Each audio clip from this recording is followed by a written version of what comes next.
wonderful viewers. Hello again. This is Toon Talkers special numero 4 with Jon Harris in the house, everybody. Living legend, the man, the myth, the legend. Thanks for having me. Person that we all, believe me, everyone who went and at least once sat in his class, look up to and dream about, when I grow up, I want to be like Jon Harris. Oh, bless you, mate. I appreciate it. I can back that. Yeah, exactly. Two people we both went through Jon's teaching, Jon's wisdom. I played with Jon. I saw Jon play. I remember the gig that you did with Ben, Nick, and Adam when you did the fusion stuff. He saw me. I was just, I saw your story. It was like shredding in the NLT. Yeah, I was just like, there's an NLT and there's like a fusion strength pro person. me and Chris were like, oh my God, somebody hold me. Just they're very different scenarios than like from uni and teaching and playing all these covers and everything. And then just like you just going up there and shredding some stuff. Up until that point, every single time I heard or saw you play or even play with you, it was just like, obviously not, it would be wrong to say pop-ish or pop, but it's like more mainstream in one way or another. And you always were like that straight guy, always on the grid, solid drummer, incredible, like just mind-blowing. But then going to like playing that fusion, you just like laying back and just like boom, boom, boom. It's like, Thanks, man. But back to Jon, before we started filming the special, I asked Jon who are some of the artists that you'd like us to mention, because his list is huge, and we're gonna talk about that as well. But some of the artists that Jon is working or worked with are Holly Johnson, obviously from Frankie Goes to Hollywood, Odyssey.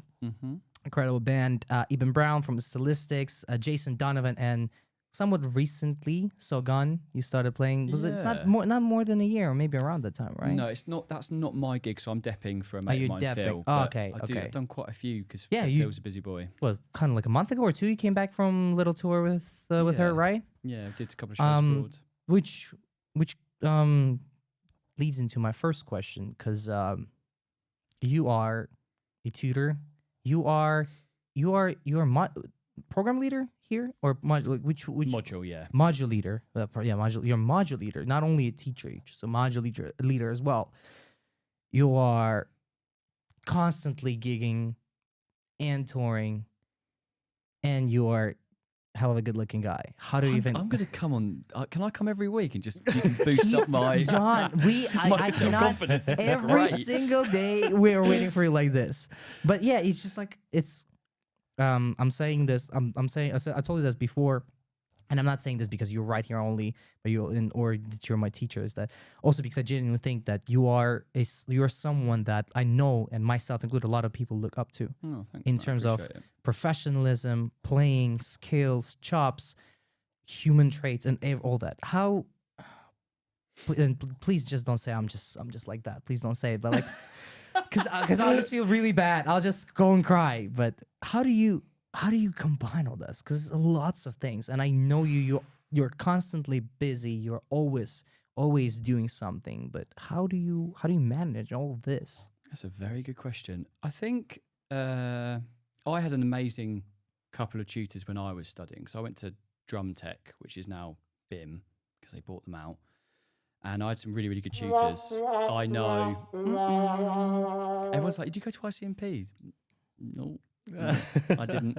I had some really good tutors, and they kind of put me, in front of people I needed to, I suppose. And I started off just doing loads of functions, to be honest. And then met people. So you do a lot of those as well. Yeah, a lot of corporate stuff, a lot of function. I mean, I think most the session musician thing isn't really a thing anymore. Like Adam is definitely, but there's not many people like that anymore. Adam's incredible at what he does, but I'd say I'm a working musician, so I do music full time, and I just started putting myself in front of people and stuff like that. And I think the biggest bit of advice really I could give to anyone that wants to become a professional musician is hard work.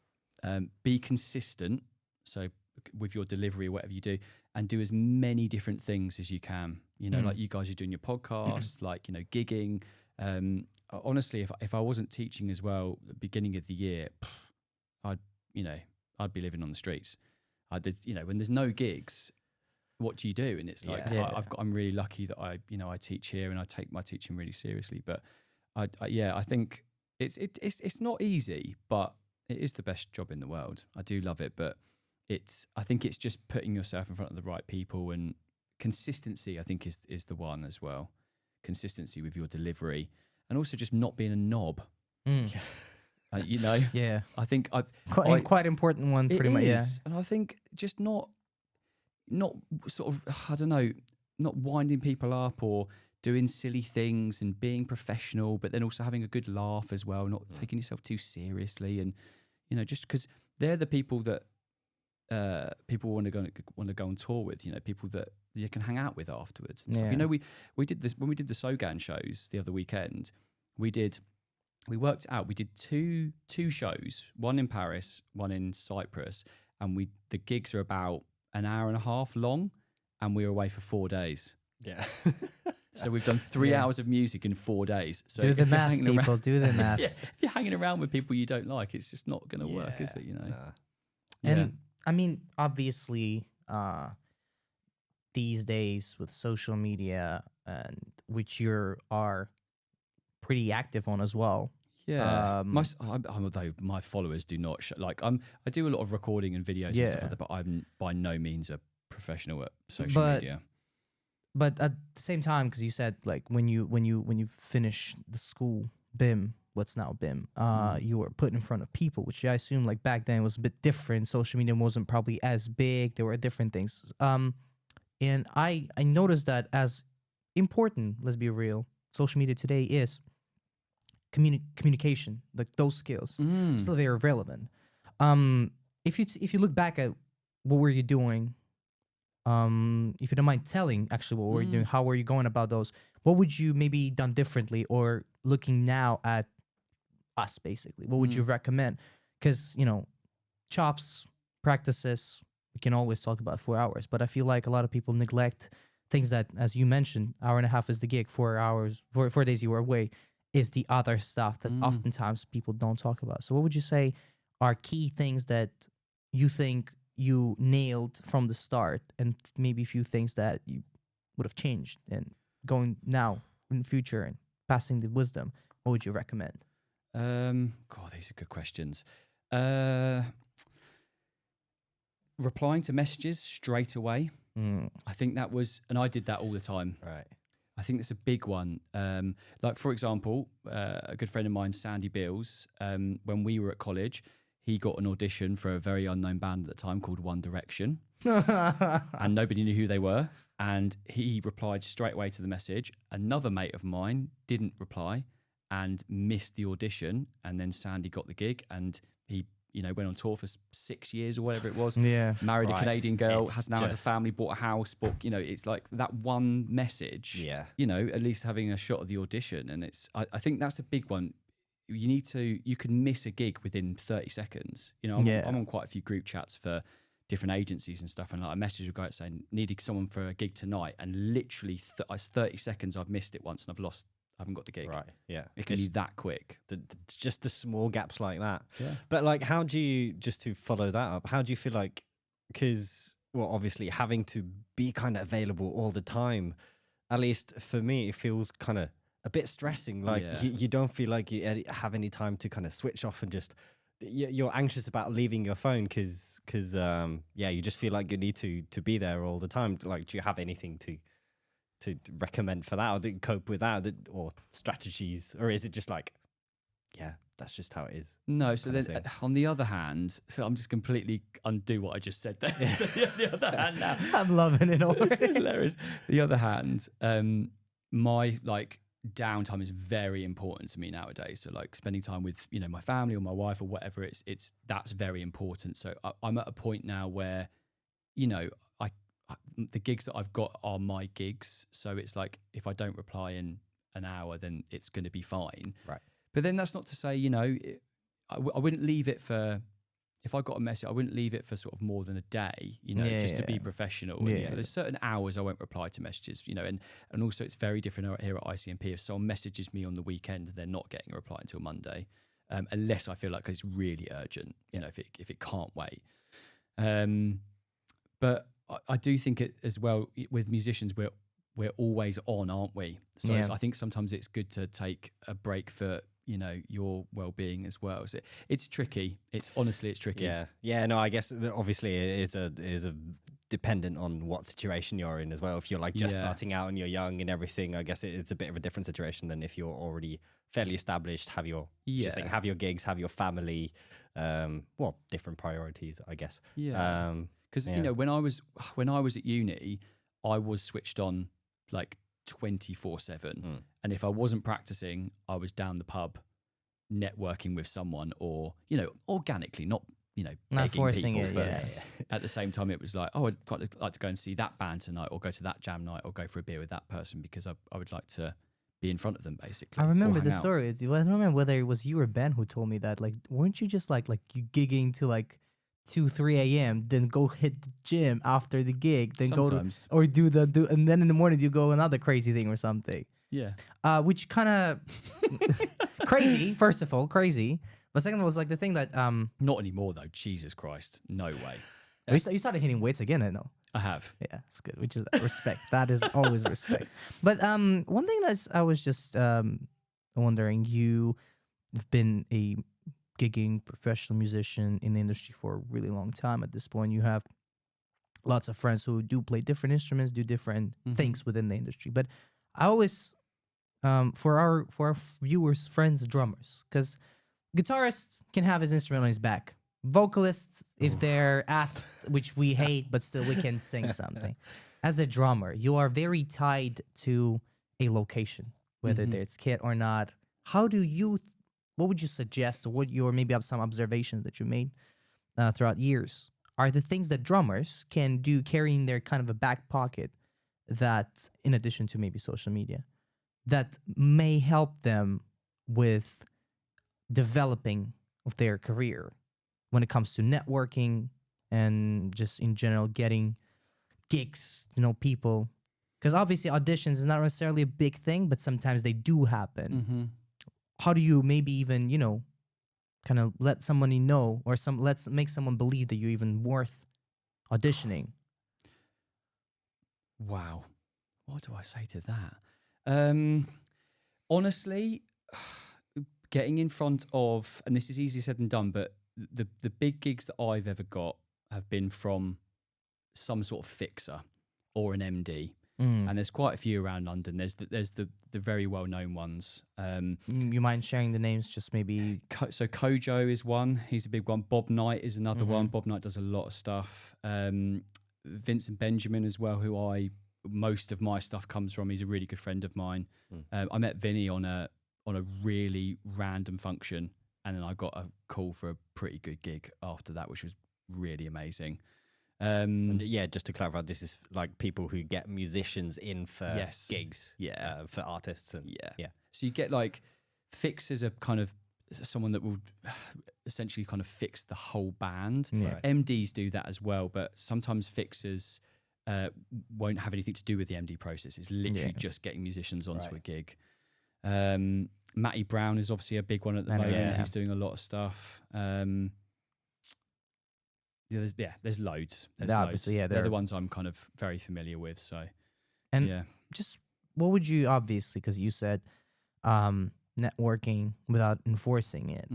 You wanna be natural. You wanna be organic.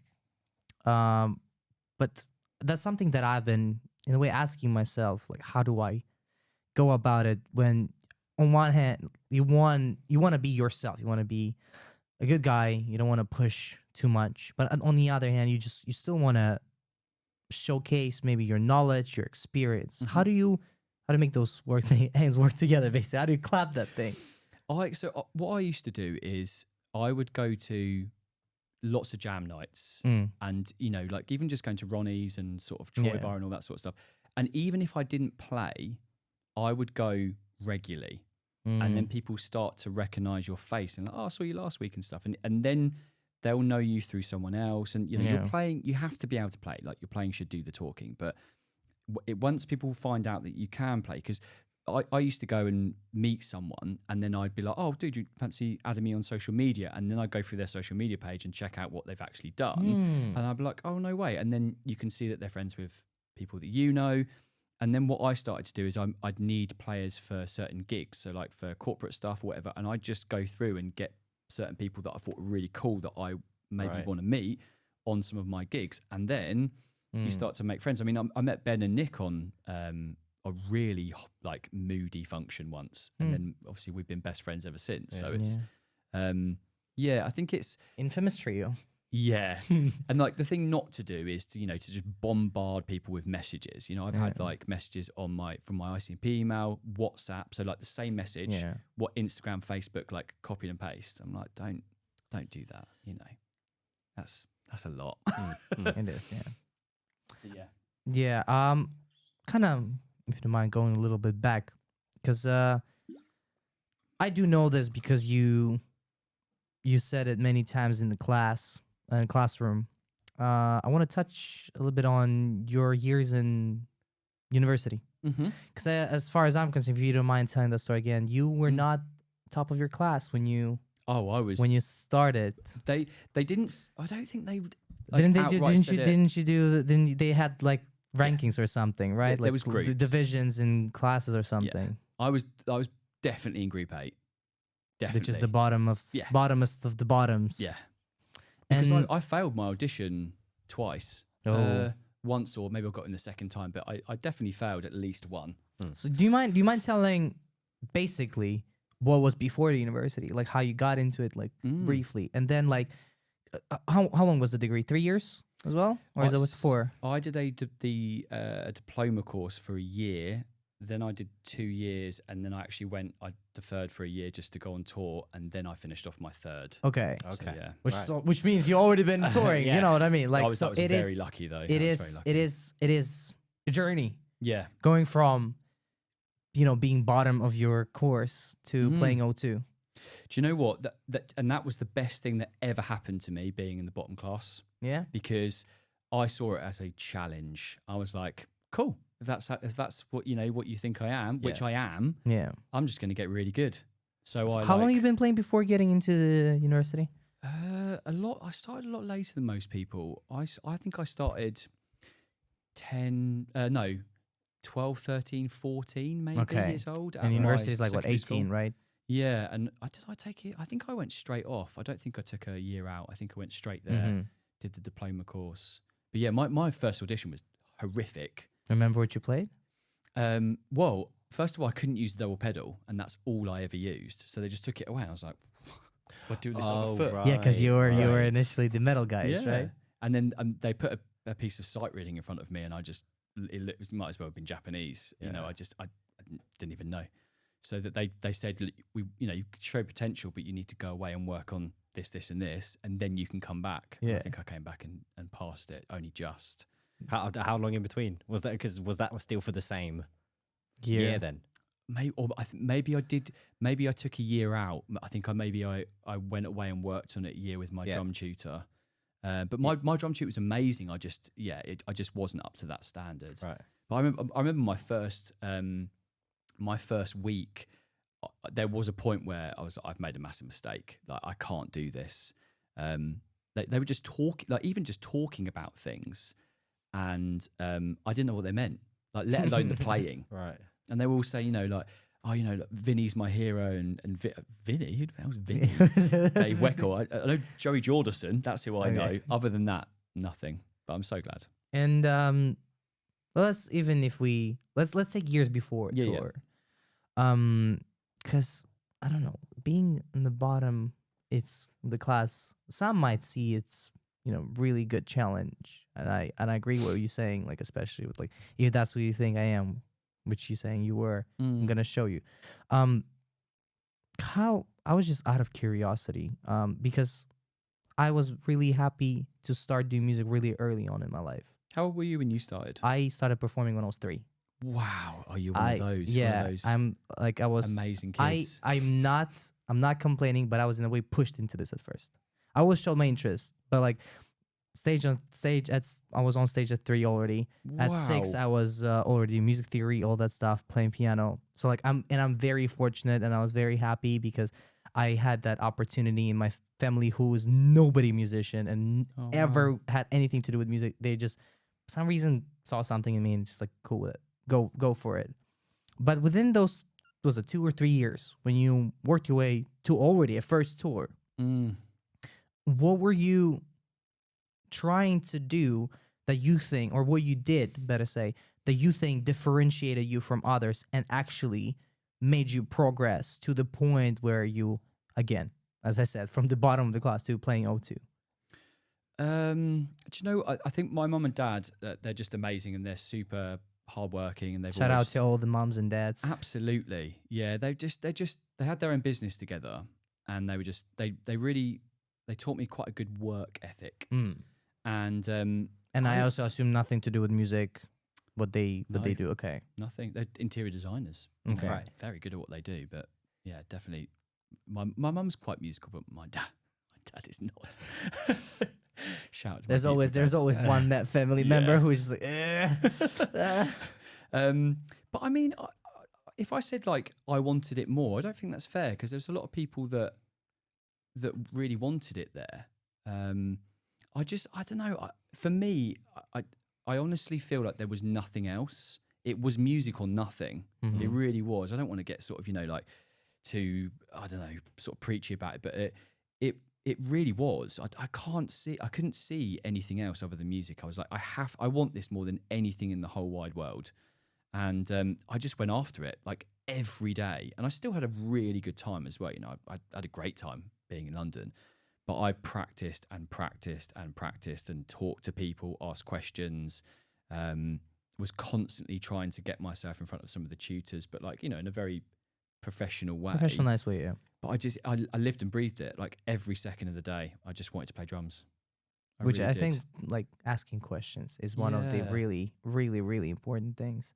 And which, I mean, again, my good friend, student Harry French, who I Yeah, love and adore so much. yeah. I love the fact that he, also looks up to you a lot. Always asks questions, always trying. He's actually downstairs now. Is he really? Hey, they're recording with Steve. Amazing. But But it's, with us tutors as well, when people come and they show a genuine interest, I love it. It's like, it's why I do this, because yeah. it's, if you can try and give a little bit back, that's, so I can kind of see now, when I was that guy, I was just asking my tutors like all this information and can have that. And when people ask those questions to me, I'm like, I'll do anything, anything you need. It's, if I can, I'll help. I think it's really cool. Someone has a passion that you have. You are like that. Because like last year, it's my second year. Unfortunately, you weren't teaching me in the second semester. But I always make sure that I stop by. John, there's this cool performance.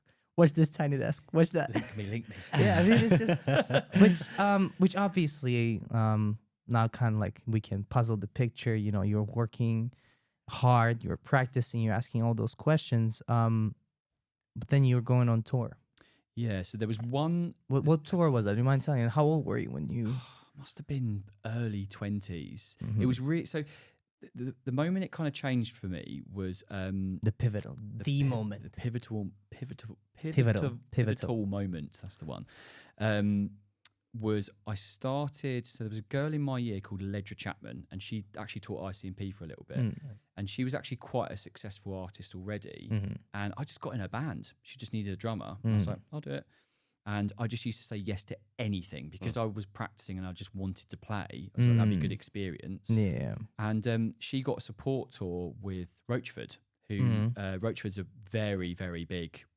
He does stuff with Mike and the Mechanics and big 80s artist. Who you also worked with, I forgot to mention at the beginning of the episode, yeah. Roachford. So we supported him on tour, and I just became really good friends with him and his band and his brother, who actually sadly passed away. And then we did the tour, and months passed. I got this random email saying, "Oh, hi, I need a cajon player for a tour. Do you want to come and tour with me?" I was like, "This must be a joke." And it was Andrew Roachford, and I was like, "Yes." Went to his house, rehearsed, and then we went on tour. And then I did a few gigs after that on kit as well, and that was kind of we did some good stuff. And Nice. How long was the tour? I can't even remember now, but it was so like, it wasn't like a 3 weeks tour was like lengthy-ish. If you had to take a break in studies. I think it was like a month or something like that. It wasn't like, but it was enough. I would miss enough, and then I had some more stuff with Ledger Chap. There was enough going on that I didn't want to do my third year with all that stuff. I think it would have eaten, and I'd probably take a year out. Smart choice, probably. So and he honestly, I mean, some of the stories were amazing, but I think he kind of took me under his wing a fair amount, and just showed me so many things on the road, and how to behave, and we had a great time as well, and certain things to do in sound checks. So I learned a lot from him and his brother, and it was just like I was like, if this is what touring's like, I want to do more of this. Yeah. This is cool. So that was a big thing for me, and then I carried on gigging with Ledger for quite a while after that, until we went our separate ways. But it was good. We did a lot of touring with Ledger as well. Oh, maybe that was, we did quite a lot in Europe with her, which was really cool. Yeah, that was a big one for me. Yeah. Yeah, and just to like touch upon then continuation from after uni. Well, you went back to uni for a year, and then when you then finished, what was the road continuing? Then you said touring with this artist, but did you get into other projects, and or did you start teaching? Or I did. I did a fair amount with an artist called Ebony Bones, who she had like a big song on FIFA. We did quite a lot of touring with her. She was pretty out there, very some of the costumes on stage were pretty wild, and then functions. I just got into the function world because it was good money, it was regular, and then I met Ben and Nick, and I got a really good gig with a band called Bowtown, which was a Bollywood Motown band. Oh, okay. It was mad, and that's when I started getting my really regular paid gigs, because it wasn't loads of money at the time, but it was enough to change my income. So we started doing, sometimes 2-3 shows a week with that band, as well as a few functions. Speaking of functions, even if you're saying that, it's still already very solid. Yeah, very solid money. Because then at that point, I could start to see. I was like, actually, I can make a living from this, because I've got Bowtown, I've got these functions and stuff, and I started to do a little bit teaching on the side. And I was like, I've got full-time income. It wasn't great, but it was just about enough just to survive. And then I started getting better functions, getting rid of those function bands, and just kind of going up and up and up, and then just getting a bit more work. Then Ben gave me a call one day and was like, there's a depth slot at ICMP, you can come and do some stuff. And that was my into how long into ago that was teaching that? world. That was a long time ago. I didn't do, me and Ben taught in Cardiff ICMP. Yeah. Because there was like a partnership going on there for a year. And I'm 8 years at ICMP now. What's it been, 8 years? A year off of the tour into finishing the last year of your uni. Just pretty long time-ish, considering that you went from a musician's dream tour that is well and stuff. How do you maintain within studying and trying to dedicate yourself to studies? How do you maintain what is inevitable, or ideally is your end goal, a professional musician's life? Because also third year is the last year. I assume it's like assessments and blah blah blah. And I pray to God that I survive this next month for me as well. But still, but what did you do to basically not lose every single connection opportunity that you had, and every chance that you had the year before your last year in uni? I honestly don't know how I got the grade I got in the end. I got a 2-1, and I was really happy with that. Which is, I don't know the local system. That's just below first, isn't it? Yeah. So first and then 2-1, 2-2. Yeah. Oh, okay. So I got a 2-1, and I was like convinced I wasn't going to get that. But my final project must have been okay. What was your final project? Do you remember it? I think we did a gig, and I think I used Bowtown with Ben, and I got a really good mark. So I don't know. Solid. Yeah, but I mean, work smart, not hard. Yeah, exactly. You guys know it's like if you're already doing. I think the whole point with the education thing is that if you're already doing stuff outside of ICMP, then you can use all that stuff. That's kind of the point, I think. And that's obviously applies to whatever university you go to, UK or not. Yeah. Because what are you doing for your final project? Mine is my artist project, but like through online, basically, side of things. combining live performances and online. Epic. Trying to make it. But yeah, what was yours? Yours was sessions. It was just like a show reel of both like function cover stuff and some original stuff, recording live gigs. Yeah, just a mix of things. Yeah, Nice. Yeah, I always look at the projects and think, what would I do now? I don't really know. yeah. It's a hard choice. Well, then comes what is hit him hard in September. The past year, gonna hit me hard soon. Yeah. Diploma. You're out of university. Yeah. As I said, I was lucky to always be in education of some kind my whole life. Like I'm straight from school. I'm here, like no breaks, nothing, just going. And like, it's not that my life, I'm not living adult life now, but there is one big thing that is taken away from your life, which is university or some kind of institution that you either have to go certain amount of days a week or work you have to do for that institution, but then it's out and you're all on your own. It's such a big change that you don't really realize until you get there. Yeah. I've really had that like the past years, like, Yeah. okay, so it's actually just over now. Yeah. What do I do then? And because you've had stuff going on already, which isn't yet probably the stuff that you are doing mostly now, the artists you're working with now, and later on you got many more other opportunities. What was that first year out of school like? And have you noticed any changes in your thinking, basically, that like there is no that safety pillow and safety net underneath it as a teacher to go and ask the question, you know what I mean? Or a library to hit to get the book out of or something. Yeah, I know what you mean.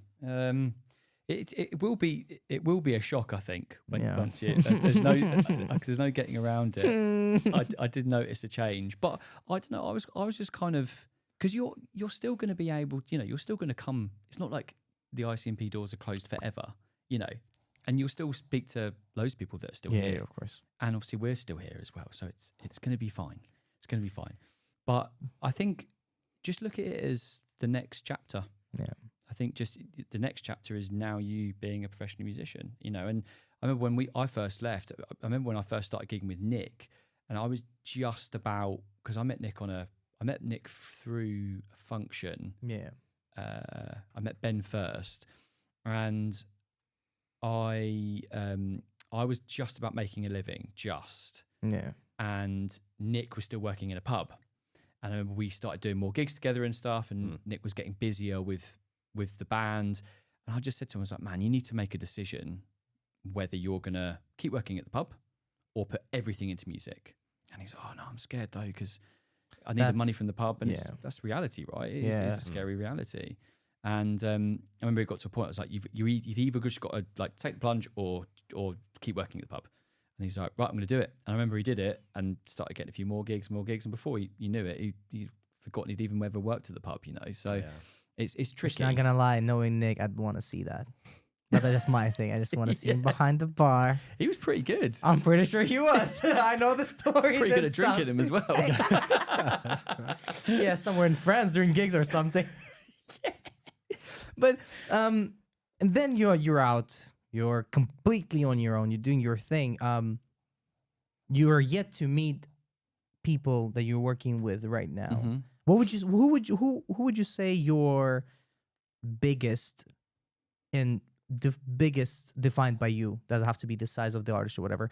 The artist or act that you have worked with ever, and how you got into that, and what did you get out of it? What did you get out of it? I think, Sogan is Because massive. Sogan is really big and she's doing great, and she has her own market that she's doing well for. Yeah. You also have Holly Johnson, who is, just at this point, the person who's been through a lot, is the person that defines so many things and very influential in Holly Johnson way. But then you had Odyssey, and you had so many others. Functional also, especially in UK. I don't know, like our viewers anywhere else, how, obviously wedding industry is big everywhere, but UK functions, like I don't know. I personally think different breed probably. Yeah, some of the corporate stuff is things here mad. get crazy sometimes. Like things we've seen, like it's just insane. Some of would the you money say? for the corporate stuff is some of that when you do the luxury corporates, you realize the amount of money that's around the world. You know, like when you gig for princes and princesses, that's crazy. and it's pretty mental. World leaders, you know. Oh, you play for those too? I've done a few. For who? Like, well, not some of my like close mates and people that I gig with. They've done stuff for Trump, like for like you know sort of world. When what it was sort of when the world leaders get together and sort of like conferences, those summits, conferences, like like lots of NDAs and you know stuff like that. So it's pretty mad. Well, who would you say then? Still your biggest act or gig? Holly, I'd Holly say. Johnson. I think because he's is he the biggest selling artist of the 80s? Or the longest number one. Like the records that he's got for his songs. Yeah. You know, the Relax, Two Tribes, Power of Love. And when you play those gigs and you see the audience that turns up, like hardcore fans, and also, you know, the tour that we're just about to go on, like how quickly that sold out. It's you kind of which I'd like to talk about then as well. Yeah. But what would you say still? Holly Johnson is, I mean, obviously well-established name in the industry, did a lot, seen a lot, knows a lot. How old were you when you got the gig? I did it quite a while ago. I was probably early 30s. Early 30s. Like the guy probably has this amount of years of experience in the industry. Yeah. How was it?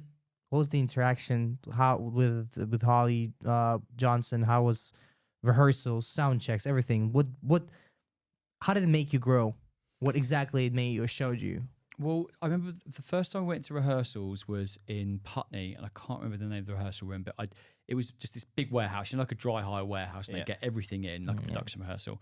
That's just the dream of mine. Just start to rehearse. They quite seem nice. so fun all the time. They seem so fun. I'd also never done like that big a Was it rehearsal also like before. big step up from everything Yeah. before? Okay. Yeah.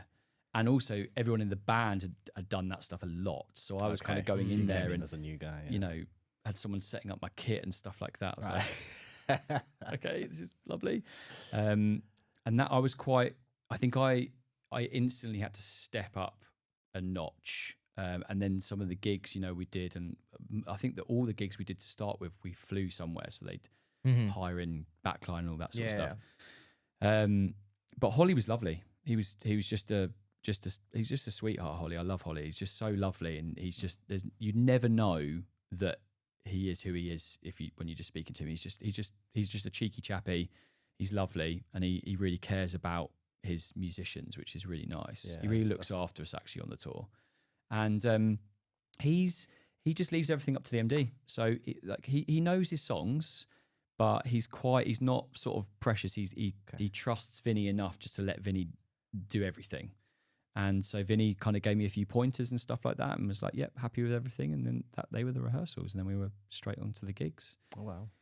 Which was kind of crazy. And then obviously COVID happened. And honestly, I didn't think I'd do anything more with him. And then just got around cool. And we did a lot of stuff last year, a lot of stuff in 2023, I think. And then this year is going to be the biggest one yet. You probably got that gig through the MD you mentioned, Vinny, right? Sorry, I forgot the last name. Yeah. But what I wanted to say, because you mentioned the tour, that's upcoming tour, which is going to be the biggest so far. Yeah, I'd say so. Hopefully, even bigger than that. How and why is that exactly bigger? What's so big about this one in particular? So it's one, we're touring for quite a long time. Yeah. Two, the level of venues, and it's an anniversary tour as well. Right. So of the anniversary of the Pleasure Dome album. Yeah. So we're doing like a new set list, and which is how many is that? The Pleasure, wouldn't it come on? Is it? 90, I should really know this. Is it the 40th year anniversary? Probably. Definitely yeah. not 30th. No, definitely, yeah, it's probably. It's 40th year anniversary. If Holly Johnson's team watching this, Let me. I just make sure your musicians know dates. Do you know what? I'm just so excited. Let me just get this right. I'm so excited about the tour. I hope Holly Johnson's not gonna pull Michael Jackson on you. Job's gone. Yeah, I was right. Brad, what you gonna do? Can you imagine? So funny. Yeah, so it's the 40th year anniversary of Welcome to the Pleasure Dome. Well, obviously, like, I mean, I know what means bigger tour. I'm not that dumb. I'm just it for viewers. But how big are the venues this particular run? It's so we're doing the Considering that you also said it's sold out. Like yeah, this. it's not the whole tour's not sold out, but the majority of the But venues still, are it's now. it's a lot. So the one I'm really excited about is the Royal Albert Hall.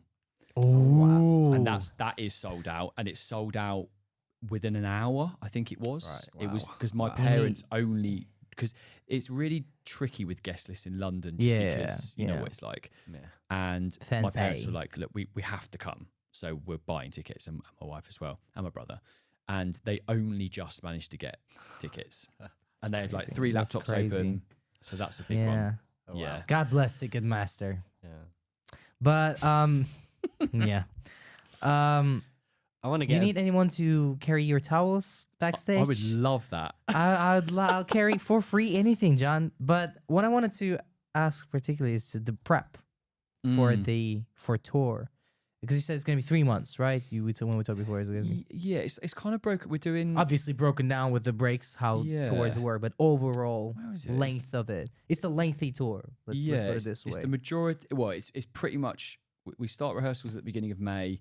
I think we're away for 2 or 3 weeks in May into Germany, and then we come back and then we do the UK one, which is pretty much the majority of June. Mm-hmm. So that's kind of the main sort of bulk, and then we do a lot of the summer festivals and stuff like that. So we'll be back in the UK, and then mid-September to mid-October is the big Europe one. So that's like all like Paris, Milan, Athens. Yeah. You know, all the sort of Well, Belgium. doing Amsterdam. that from May all the way, like starting rehearsals, including that to Yeah. in October. Do you get the drum tech for this? I tour? do. You do. As a drummer, Mm. what is this process? 'Cause, I mean, obviously, you know all the stuff, a majority of it. I assume there's some little changes here and there. What is your prep? Do you get tracks? If you do get tracks, how you go about them? How do you prep them? How do you rehearse before the start of rehearse? Because that's it. You cannot learn stuff at rehearsals. That's movie tongue. That's unprofessional even for us. Like that level. Needless to say that. So what is your thinking process? Do you chart it? Do you make presets on SPD like straight away, or you leave that to the last minute so you can make adjustments? Like, so what is that prep? Like that May, what are you doing that May and a few weeks maybe before that? Yes, I mean, we're quite lucky in the sense that because we've done gigs in for years. The majority of the set list this time is the same, but there's quite a few new additions. The one there's a really tricky one. We're doing the whole version of Pleasure Dome, which is 13 minutes long. Yeah, that's long tune. Yeah, and it's like it changes, and yeah. So my process is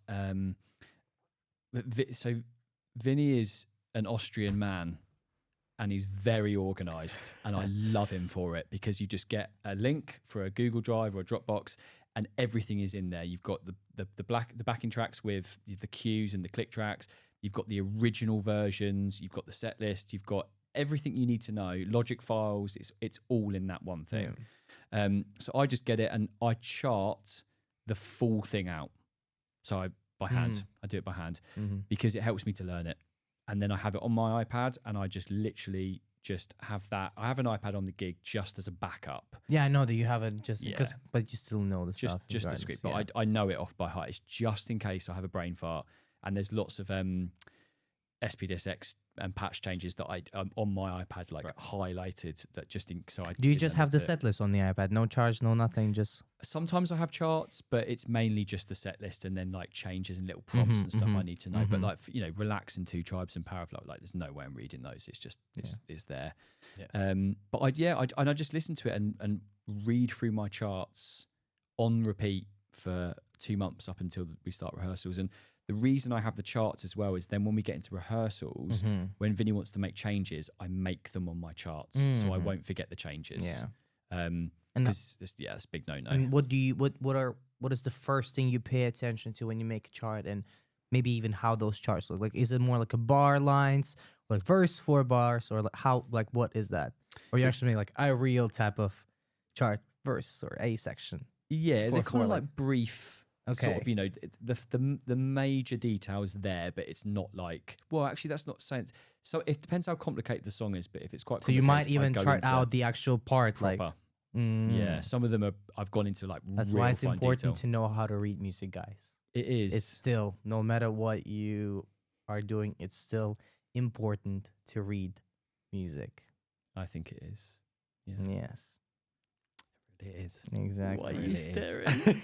He knows why I'm staring, but yeah, and sound wise, I mean, you touched about this a little bit. You talked about this in the, Oh, in the episode. Drums, like drum sounds. Yeah, yeah. We're gonna get into the geek out. Don't worry. Of course, I need.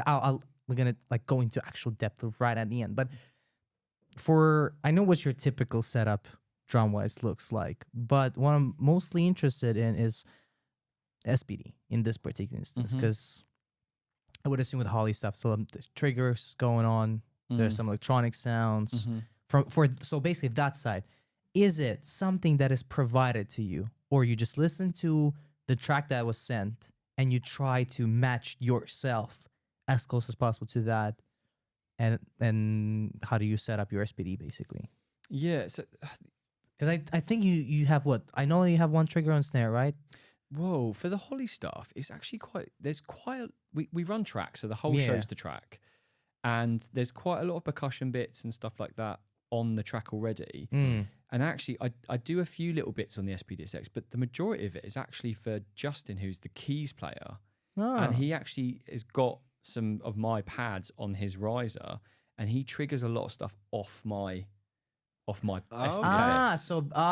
So Yeah. you basically hold it at your station, but the person who Yeah. triggers them is the key split. TBC on because we've got new tracks now. There's definitely stuff there. I think I might need a trigger on the snare, and there's a few little bits. But really, for this gig, the majority of it, I'm just playing kit, which is really nice. And because Justin plays sax, keys, and Why didn't you put me on sax? I don't know, like a bit of percussion as well. So it's hello, like, Holly Justice team. Second time I'm there we go. I'm sending a message.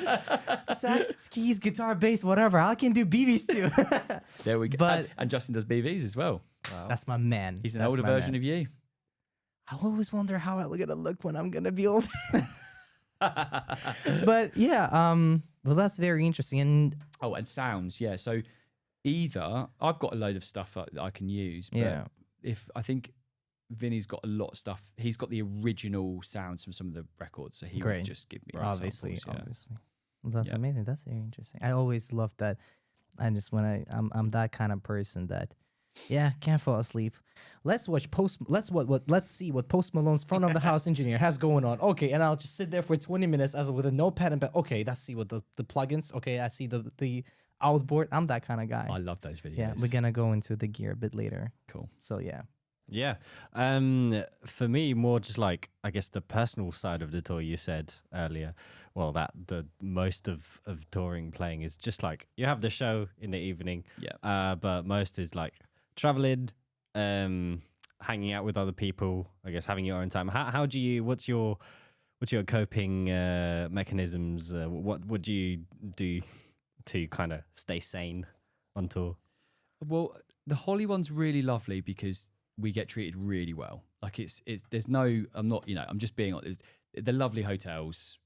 We get really looked after. It's actually just a lovely time. Dream job. It is. And also the band, honestly, and I'm not just saying this, they're kind of like my second family. Like Aw. they are, and even the techs and the crew and stuff, like love all of those guys. Front of house engineer, monitor engineer, like they're all so lovely. You need to love your monitor engineer, do. otherwise you are screwed. You really do. Yeah, we've got some, and the whole. I think this is what I love about that tour is the whole team has been picked because one, they're just phenomenal at what they do.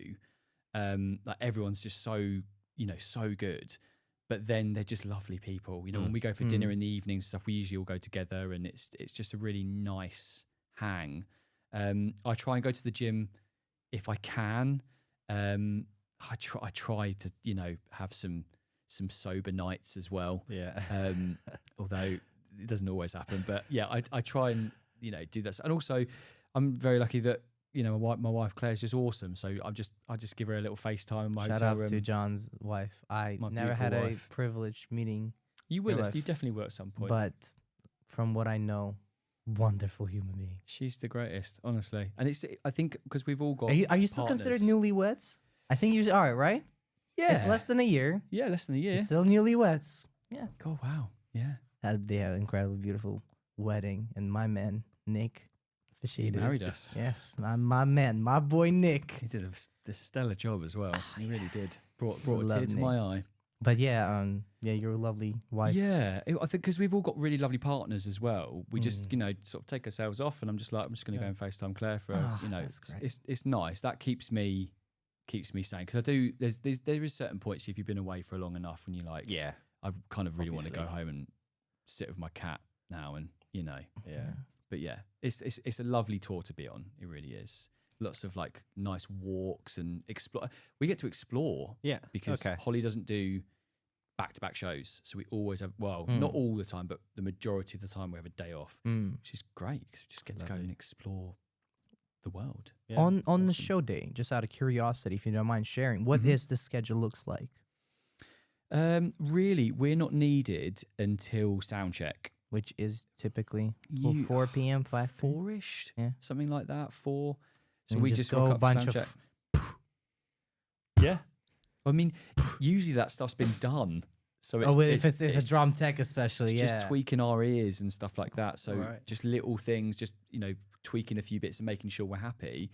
And once the tour gets going and we're into a groove, it's usually could be half an hour, and then Holly will come and run something, maybe for an hour.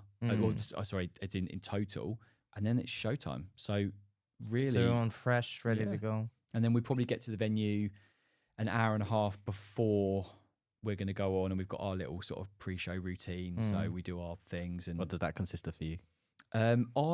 this time I'm actually going to take my skipping rope with me. I'm going to do some Oh. skipping, Yeah, nice. get the the old juices flowing, Just Get the cardio in. and then we put Michael Bolton on in the dressing room. Nerves! If Dave watches this, he'll love that. It's just like Michael Bolton, and we just like have a laugh. I'll take myself off probably like down the hallway for half an hour before we go on and just warm up on the pad. Just get everything get my sort of mind in gear, and then stage time. I always, what was always interesting to me? Show is usually what, 7:30, 7 p.m., right? Yeah. Sometimes maybe What time but are we on? opening act maybe. But so let's say it finishes at around 10. Yeah. I always wonder how the time after the show looked like.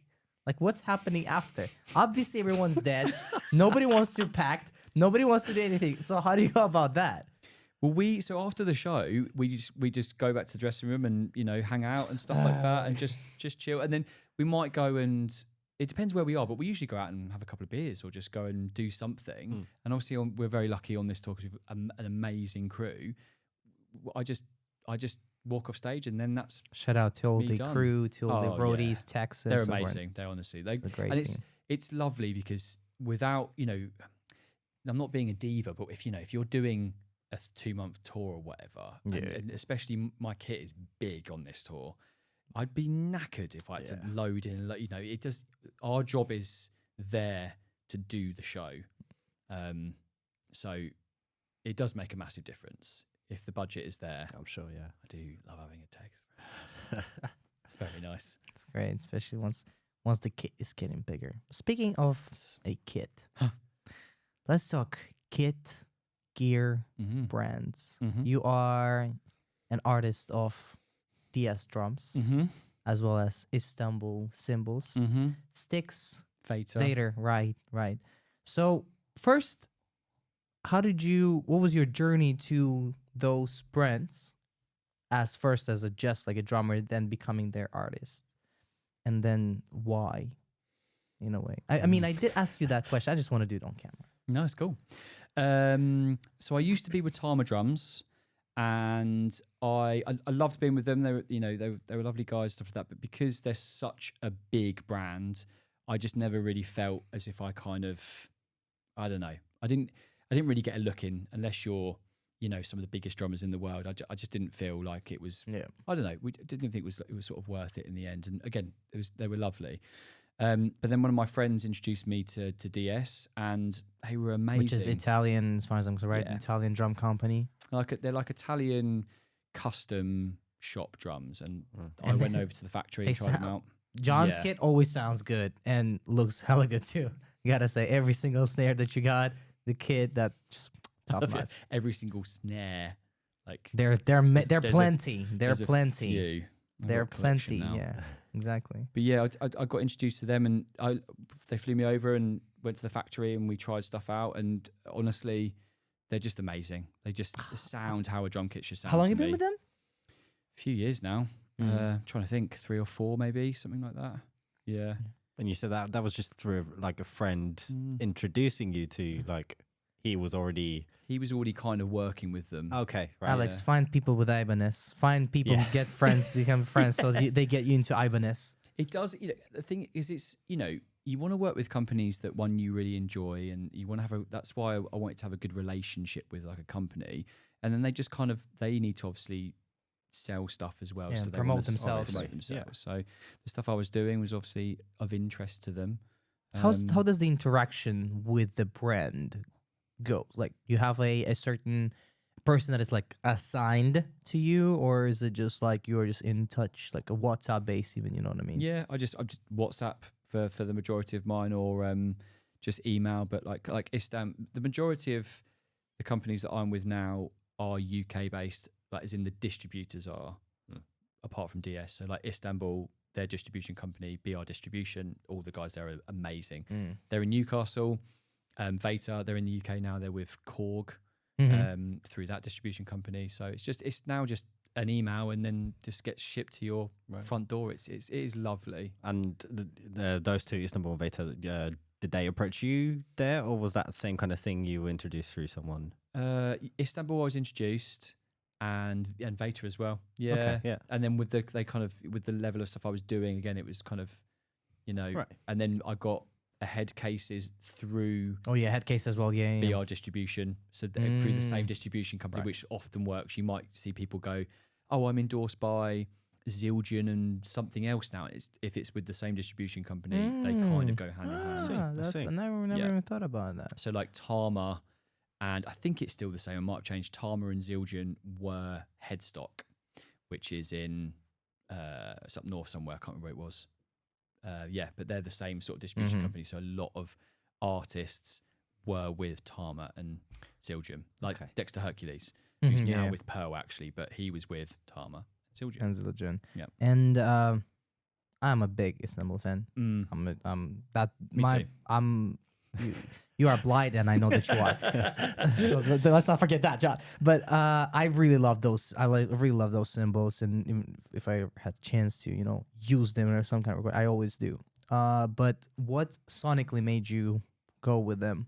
I mean, obviously you were introduced, but at the end of the day, you can always say no if you don't like it. Mm. But something about what was something about, because like I don't want to sound kind of snobby, but you know, if we're being honest, everyone's first choice, because of how mass produced it is Zildjian, right? Yeah. Everyone goes with Zildjian. So, and not to say that it's a bad brand. Obviously, there's also a reason why everyone goes with them. Like they're something amazing mainstream symbols. is for a reason. Yeah. What made you gravitate toward Istanbul's? I honestly, whenever I tour abroad and stuff like that, if we get hire kits in or hire companies, I've used pretty much all of the symbol brands at one point in time. And I just liked Istanbul. They just kind of spoke to me. I think they're just quite unique, and I liked the kind of sonic, you know, the sounds of it all and stuff like that. It kind of spoke to me, and I think they have variety within the different lineups. That's why I personally like them too. It's like, and like when I get symbols, each symbol is very different. In terms of, you could have the same symbol, but as in like the same make, but the two symbols same different weights, 20-inch crashes, but they would be different still. slightly different. And I just like that personal touch, Mm. and I like like on my kit for this tour, very different sounding symbols for different things in the show, and I like the variety, and they really look after me. And something that's probably the most personal thing for drum sticks. Why Vaders? If I'm being honest, you might be the first ever Vader artist that I've seen in my life. Really? I've heard of the company, I played their sticks, but you're the first, if I'm being honest. I'd say the big three, obviously. I'm sorry Firth. for that. I heard of them more as like, if I'm like with mallets, like type of stuff. Yeah. I heard of them from, like that way, but not as like sticks, somebody being this like artist for that. Yeah. Yeah. I'd say Vic Firth, Vater, and Promark are probably the big three. Yeah. I just love their sticks. Honestly, I love that the ones I use, the Vater 8As. The majority of the first years are using them at the moment, and they're just Of course. blowing their mind. They're just amazing. Yeah, and then this menace says, "I'm not living legend. I'm not novice." I swear to God, every single person goes like, "Jon Harris, he's using Vader, so I'm gonna use them now too." But they lovely sticks. This is the thing. Do you have affiliate links for us to leave it? I wish. I Vader, wish. come on, this is Jon Harris we're talking about. One affiliate Maybe text them before. Yeah, when I'm doing this podcast thing, maybe some affiliate links. But no, But yeah, they really look after eight me. A's, you said, right? Yeah, they just when like it's like with picks, right? Yeah. It's like I picked up that stick and I was like, oh my god, that's it. It's the the right length, the weight, the taper on it, the tip. Like it's exactly what I want Which from is? a stick. The taper. Yeah. I'm just saying all these words, and do I actually know what any of them mean? So I think the taper is The nose part before the actual. that might be completely wrong, but we'll go with that. Yeah, but yeah, it's the way it's weighted for me is really important. Like some of them, like because obviously I get to try out a lot of the student sticks. I'm like, oh, I'll give us a go on that. And a lot of them are weighted in a slightly different way. And obviously weight, especially when you've got, movement with the stick is so important. And also sound. Like I think using a certain brand or a certain type of stick massively changes it's your one connection to the instrument. I can instantly tell roughly what the stick is I close my eyes. I could tell you what it is probably. And It's a big deal. speaking of tour, what's your kit looks like? What do you have going? It's pretty big. It's pretty beast mode. Yes. So standard was yours kick 20 or 22? So I've got a 20. I was gonna have a 22 by 16, so so 22 high and then that deep. But I don't think it'll be here in time. So because DS are making me a slightly shallow one. Oh, so does that mean that you're going to be traveling with your own kit throughout the Horde? So that's the really lovely thing for Germany. It all gets shipped over, all of our gear, and then we'll have it for the whole run. I'm not Obviously, sure UK about is Europe, much easier, Yeah. obviously. which is nice because it just means I like everything down to like my own little mixer for my ears and Yeah, you always everything. say, yeah. My little percussion table to be like it's all those little creature comforts. Which are Oh really my lovely. god, that's amazing. Yeah. That is treatment. That is proper treatment. But like back to it's literally your 20 then, I guess, right? So 22 by 18, and then I've got a 10, 12, and a 6. So 2 racks, 1 floor on this one, Yeah. and then 2 snares. 10, 12, and you said the 16? 10, 12, 16. Okay, Yeah. And then my main snare, which is fairly tight for a nice bit of sort of The crack and snap. And then I've got one that's a bit deeper for like 80s tastic, eat your heart out. So is it 14 by 5.5? 14 by 6.5. 6.5. is that one. I always knew that John is. Yes. 6.5. That's my number one choice. Always. I don't know why. There's all the people. Main snare, 14 by 5.5. I don't know. There's something about 6.5. Yeah. Oh that no, I so my love. main one is 5.5. But Oh my no! auxiliary is 6.5. I'm sorry. I'm sorry. That was this close.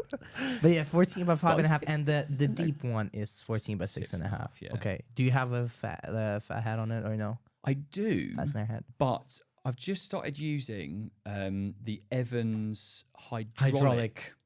That's what I and want to they try. Sound amazing. The black Really? one. And Is it sounds- possible for me to try it? Of course you sometime? can. I really, Yeah, I I'll bring it in. because that's what Larnell does. But he Right. does on his 14 by 8, which he doubles as That's Tom. where I got it from. But yeah, of course, God bless Larnell Lewis. Yeah. the So man. TBC on the big fat snare drum. We'll see. Okay, Right. Yeah. but if you get hard hydraulic, I don't know how else you can beef it up. Maybe just like maybe loosen up snares, but Yeah. I don't know. You So know. that's your working drum with cymbals. So cymbals, I've got quite. So I've got my 23.5-inch ride which is the Matt Chamberlain signature. He doesn't actually play for Istanbul anymore, so it's my baby because they don't do it. It's discontinued. Yeah. Really precious about that one. So that's the main one. You I've wipe got. it off after every gig. Well, it's just not so much. You're not gonna. It's not gonna happen. Like, was that the splash that got stepped on by Ben Jones? Oh, that was Ben's amp that fell Oh, the in the foul. back Yeah, of the yeah. car onto my brand new Yeah. cymbal. Oh, That was a long time ago Yeah. though. Still Yeah, haven't forgiven you him. tried out of it or something, probably. I've got a stack out of it now. Stack out of it. Oh yeah, because I heard that Right. stack. It's like the bell just went swoink like that.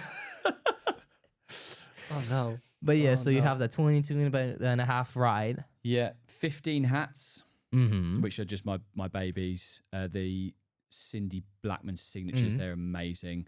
And then I just have I've got two sets of crashes on either side. So I've got like two sort of main ones and then two Mirroring or kind of mirroring. okay. But again, all different which is crashes. 16, 18. I've actually got two 20s, Mm. an 18, and at the moment I've got a 22-inch crash. Holy moly! Which it's sat in the mix though. Oh, I'm it's pretty sure. It's just like Jon Harris is going bonkers with the sound. and then I've Okay. got a couple of splashes and the most ridiculous, the best thing ever invented by Istanbul. They're 16-inch hi-hats, but they've got holes in them. Is it the Zist lineup or a different one? The Ion exists. Ion exists, yeah. Yeah. And I put a ching ring on it Okay. and I open them up just slightly and it's the greatest stack Is it ever also on the invented. clutch or you just Yeah. basically set up like on little, a clutch. But the clutch is always just open just a little bit. okay. Right. You don't have there's no that's just like a Yeah. Yeah, a little Aaron Spears in that setup. I see Mhm. with that the auxiliary high. Yeah, exactly. Well, that's And then quite SPDSX and then obviously. Well, yeah. potentially TBC on triggers and blah blah blah blah blah. Yeah. And if I'm not mistaken, the band is you, bass guitar, Mhm. keys, Yeah, synth bass. synth bass, and the bass. Yeah, and yeah, bass, yeah, of Vince course. plays that. Guitar and then two keys. Both Yeah, with you two got keyboards. you got two and keys track. players. You got two keys players. And everyone sings. Everyone on It's these. a big sounding band. Oh yeah, a if band, you know, yeah. every single time I said that Aleks has a voice of angel, I take it back. You need to hear this man doing BBs. I had a privilege with it. I mean, you've got a lovely voice. I mean, Well, obviously you have. John, thank you. It's I just, don't it's know what also, to it's say. like It's all about the singing musicians. thing about John is like he just looks real badass when he plays drums. Right, the second that Mike's comes in, he's just like a little bit. He just adds that sprinkle on top, That's which is Nick always that taught me everything. God him. bless Nick. I love God Nick bless so him. much, so much. Yeah. Can I ask you both a question at the end? Oh, Go ahead. Yeah. Well, so yeah, I just quickly want to go like, do you have any worst or / weirdest gig scenario and the best Even though the we, best gig even though you've you ever done? in privately told us some of those, can you just repeat? That is something that is allowed on YouTube. That can be told. The worst. What was the worst? Or I've like had weirdest. The weirdest. I mean, we've had some strange fans on some of the Holly stuff. Right. There was one in particular in Glasgow, and he took a certain liking to Daisy, our keys player, because Daisy is young and she's very, she's like my little sister. Great, she's a gorgeous, very beautiful lady, Talented keys player. very and he was still outside the hotel in the morning, so like after the gig. So and we came down and we were just like, okay, dude, you got to go. And I think Daisy, we got Daisy out the back entrance and so, but you do get some strange people. Yeah, I'm Strange sure. people. My favorite story is about lady sitting on your floor, Tom. Ladies, Yeah, who or it was maybe it was somebody else, not Mixing lady. up. No. Somebody wasn't there. Someone who sat on your drums oh, do you at a mean function gig? there- Not the Holly Johnson gig, obviously. There was a girl that was very, very drunk that almost did something very naughty on the front of stage. Oh yeah, that one. I remember. I know in which country it even was. Yeah, that was that. We used to do this. It's on the gig floor, Tom. It was right in front. was when we were like cutting our teeth, like just like getting into the That's like real gigging sort of, when we were first sort of gigging as a trio, me, Ben and Nick, and we were on this stage in the south of France called Wayne's Bar, which I'm sure, have you played Wayne's Bar? No. You will play Wayne's Bar. It's funny. And we were just playing and stuff like this, and this girl came and sat with like her back to me, so she was facing the audience. Oh yeah, yeah. And this guy kind of comes over and starts like sort of kissing and blah blah blah, and I could see her mates, and I was like kind of keeping an eye on the situation, and Nick and Ben hadn't spotted it yet, and they like, if they hadn't been stopped, they would have like gone the full way. They were that intoxicated, and it started getting a little bit. And I said to Nick, I was like, Nick, give him a kick like that. So I think Nick like kicked him or something like that, and the girls then spotted it and came over. But I was like, this is not happening. Like, one, it was a bit weird anyway, but two, I was like, this is just no, not on the stage. Just girls, like, look after your mate. Come on, this is just super weird. And it was just an uncomfortable situation, and we probably would have stopped the music and then, come on, guys. This not here. Probably. But yeah, that was weird. Right, it was really weird. I wanted to ask you if you. I mean, you already said many things that a lot of people can take and use and implement in their practices and lives to get better. But if I again were to ask you 3 to 5 tips, advice, wisdom, whatever, to our lovely viewers, what would you say? Main points, maybe, I don't know. I would say, for like playing wise, the people that I think work a lot are the people that have their timing down. So timing for me is a big one. Like, can you play in time? Yeah. Right, yeah. And also musical timing. Yeah. And do you have command of like certain subdivisions and stuff like that? And can you play to a click track? Like, timing for me is a big one. Be friends with the metronome. Yeah, I think so. You haven't got to be like a robot, but like just having a good sense of time is good. Having a good sound. So whether that's like, if you're a guitarist, it's, pedals and stuff like that, or keys, or whatever you're doing instrument wise. If you've got, it hasn't got to be the best equipment in the world, but just having an idea about your sound, things to work with.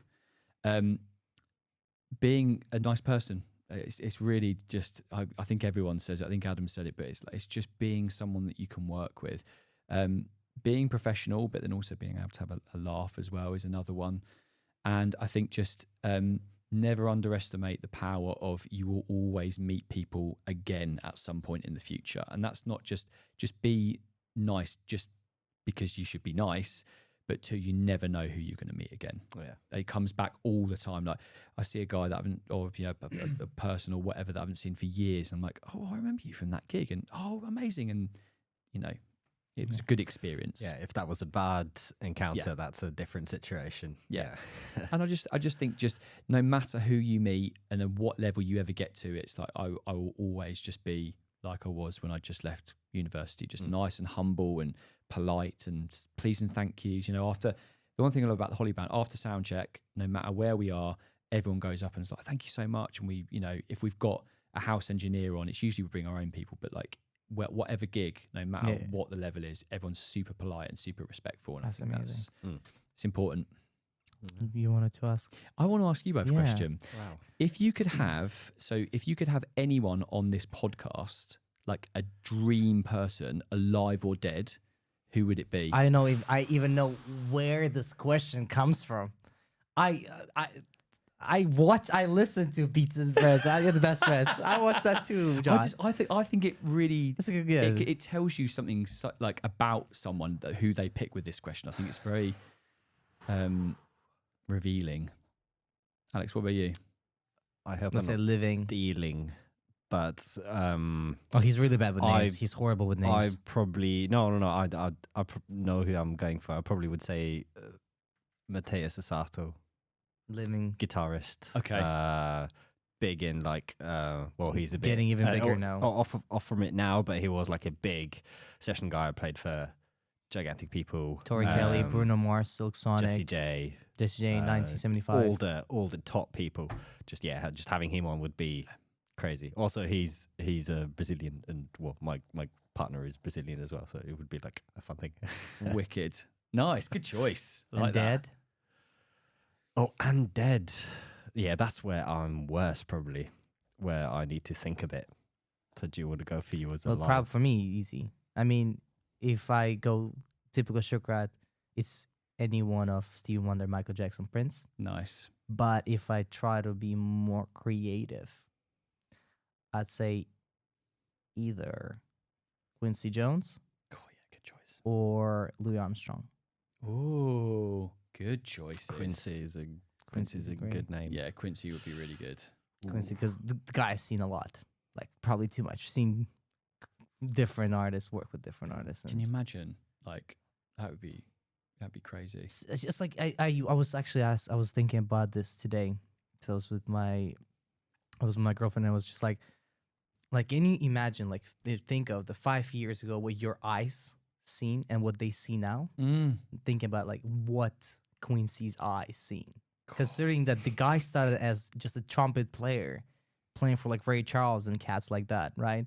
To all the way being arguably one of the most successful producers of 20th Ever, century, yeah. maybe even ever. Exactly. Yeah, potentially. Yeah. But yeah, thank you for this question. I have So welcome. kind of a philosophical then to finish the Okay. question for you. But obviously, right now, Jon Harris, program leader, module leader. I always mess those up. Sorry, Ben Jones. Sorry. Please don't Whoa. destroy me on my final assessment. Wow. Dave Actually, Dave Evans. Evans. Now it's even Dave Evans. Ben's Please, promotion. Dave Evans, please don't kill me. Module leader, tutor, touring drummer, social media influencer, slowly but surely. Wouldn't go that far. Slowly but surely. Okay, it's fine. My camera died. I'll just Okay. do. Great human being and husband. Thanks, mate. I appreciate it. You too. What do you want? Where do you want to see yourself in 5 years? What's I'm not gonna go like, super far. 5 years is relatively far, but still relatively close to what's now. Where would you want to see yourself? And where in life would you want to see yourself? I think maybe one more. Well, first of all, I want to be a dad. That's number one. So me and my partner, that's seriously on the cards. I think for the next couple of years. So fingers crossed, a dad. I swear to God, John's kid is gonna be born with lots of cool tats. He's like, what's up? Yay! Let's listen to some metal. That'd be awesome. Slipknot and stuff. I don't know. Yeah. So yeah, that would be a big one. And I think like just still here. I love it here. I'm not sure what that will look like. What sort of stuff I'll be teaching and stuff. How it's probably would have evolved by then, I imagine. Yeah. And then probably one other artist. So like, I'm not sure what Holly will be doing by then, but just someone like. I'd like to get a big pop artist. That's next on my list. Maybe something like a R&B artist or something like that. A bit chopsy or something. Yeah. Potentially. Usher in town. Hit him up. Well, take that off Sticks Taylor. I think another artist like that. Yeah, that'd be big shoes to fill, considering that the previous one was Aaron Spears. I know. Just The no legacy pressure. of drummers in the band. But yeah, honestly, I think every year if something happens and I'm really happy about it. As long as I'm just happy with where I'm kind of progressing, I'm just enjoying what I'm doing. So more of the same, I think. Well, without hesitation, we absolutely wish you all that and even more. Thank you. Thanks for having me as well. And thank you for coming. You guys are onto a good thing with this. You're doing. Thank you. this We really amazing. appreciate it, and I'm pretty sure viewers are gonna appreciate everything you said and share it with us. So And lovely to have you on. million thanks thanks for having to John, to you. We're gonna leave all the links, everything in description. Please go show some love to Jon Harris. We're trying to get him to be that, drummer influencer. Next thing you know, he's been Jon Harris listens to someone for the first time. Imagine. Can't wait for it. It's gonna be next to Steve Copeland and then Jon Harris. Hopefully, fingers crossed, because we obviously wish you all the best. And for this instance, I'm really thankful. We're really thankful for you being here. And as your student, me and you had this conversation before. You're someone that many people, including ourselves, looking up to, and we can't thank you enough for being the person that you are and setting up an incredible standard and a goal to work towards. That means a lot. Thank you so Thank you much. very much. Inspiring. Really, really inspiring. Really inspiring. And one more time, everybody, ladies and Can gentlemen. you imagine if it the boo one? Jon Harris, everybody. Thank you very much, John. Thanks, Thank you guys. very much. Appreciate it.